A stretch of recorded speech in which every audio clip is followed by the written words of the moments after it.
નમસ્કાર, CB24 news સાથે હું રેશમા આપનું સ્વાગત કરું છું. ઇટાલીમાં 21મી ઓગસ્ટે આવેલા ખતરનાક વાવાઝોડા અને તોફાનના કારણે ફોરલી શહેરના લુઇગી રિડોલ્ફી એરપોર્ટ ઉપર ભારે તબાહી મચી ગઈ. ઇટાલીમાં 21મી ઓગસ્ટે આવેલા ખતરનાક વાવાઝોડા દરમિયાન પવનની ઝડપ લગભગ 120 કિલોમીટર પ્રતિ કલાક સુધી પહોંચી ગઈ હતી. સોશિયલ મીડિયા ઉપર અનેક વિડીયો સામે આવ્યા છે જે આ વાવાઝોડાની અસર દર્શાવે છે. ભારે પવને એરપોર્ટ ઉપર ઉભેલા કેટલાક હળવા અને અલ્ટ્રા લાઇટ વિમાનોને પોતાની જગ્યાએથી ઉખાડી ફેંક્યા.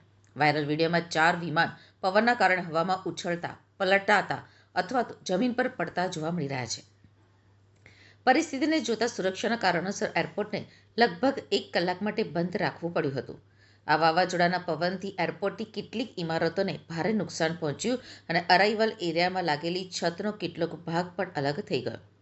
અલ ઝરીનાના રિપોર્ટ અનુસાર ઘટના બાદ બચાવ ટુકડી અને ફાયર બ્રિગેડના કર્મચારીઓને સ્થળ ઉપર બોલાવવામાં આવ્યા હતા.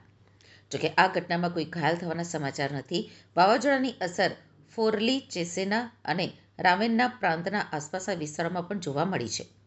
ભારે પવનના કારણે અનેક વૃક્ષો ધરાશાયી થયા તો પરિસ્થિતિ સંભાળવા અને વાવાઝોડાથી થયેલા નુકસાનને સરખું કરવા માટે ફાયર વિભાગને 150થી વધુ વખત મદદ માટે જવું પડ્યું હતું.